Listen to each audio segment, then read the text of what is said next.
പഠിക്കുകയൊക്കെ ചെയ്യുന്ന ആശയൊക്കെ എമ്പുരാൻ മൂവി എങ്ങനെയുണ്ടായിരുന്നു? സീന് മോനെ സീന് ഒരു ഒതുക്കും കൊള്ളൂല. ശ്രീഹരി വെട്ടിക്കൽ ബാക്കി വിവരിക്കുന്നതാണ്.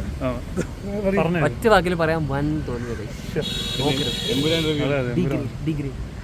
എമ്പുരാൻ റിവ്യൂ ആണ്. അതെ, ഇത് ഒരു മമ്മൂട്ടി ഫാനിന്റെ അഭിപ്രായമാണെന്ന് മാത്രം കരുതിയിട്ട് നമ്മൾ സിനിമ കണ്ടിട്ട് അഭിപ്രായം പറയുന്നതാണ് ഞാൻ പറയുന്നത്. എന്നാലും ഞാൻ പറയുന്നത് എന്താണെന്ന് വെച്ച് കഴിഞ്ഞാൽ ഒരു സിനിമ ഫാൻ എന്ന നിലയിൽ ഒരു സിനിമ ഫാൻ ഒരു പടം കാണുമ്പോൾ നമ്മൾ നോക്കേണ്ടത് ആക്ടേഴ്സിനെ അല്ല, ടെക്നിക്കൽ വശവും. പറയോ സുഖല്ലേ? ടെക്നിക്കൽ പറയൂ.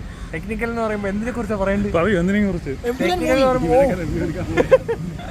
അടിപൊളി സംഭവം കേട്ടോ. ടെക്നിക്കൽ എന്ന് പറയുമ്പോൾ അതിൽ 9 അക്ഷരമുണ്ട്. അതായത് മോഹൻലാൽ ഫാനായിട്ട് സിനിമ കാണാൻ പോവാതെ പൃഥ്വിരാജിന്റെ മേക്കിങ്ങിന് വേണ്ടിയിട്ട് പോവുക. അപ്പൊ നമുക്ക് അങ്ങനെയാണ് നമ്മളെല്ലാരും പോയത്. പക്ഷെ നിരാശ.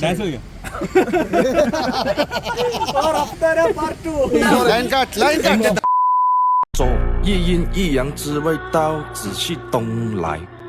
明码标价的那些物，非黑即白。若上颁奖台前。